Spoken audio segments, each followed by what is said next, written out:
UI movie నుంచి poster release చేసేవారు. కాకపోతే ఈ మూవీకి చాలా కాంపిటీషన్ ఉంది దీనికి కూడా. ఎందుకంటే ఈ మూవీ డేట్లోనే డిసెంబర్ 20కి ది లయన్ కింగ్ రాబోతుంది.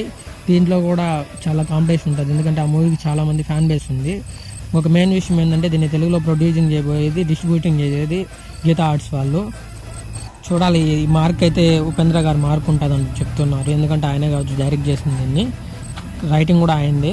ఇంకొక మెయిన్ విషయం ఏంటంటే ఈ మూవీ హైలైట్ మూమెంట్ ఒకటి ఉందని చెప్తున్నారు. సొసైటీని బేస్ చేసుకొని ఉంటుంది, కానీ ఎవరు ఊహలకు అందని చెప్తున్నారు. ఇంకా సంక్రాంతి విషయానికి వస్తే ఇప్పుడు గుడ్ బ్యాడ్ అగ్లీ కూడా సేమ్ డేట్కి వస్తుంది, 10వ తేదీనే. గేమ్ చేంజర్ ఏ డేట్లో ఉందో మైత్రి వాళ్ళు ఆ డేట్కే రిలీజ్ చేస్తూ ఉన్నారు.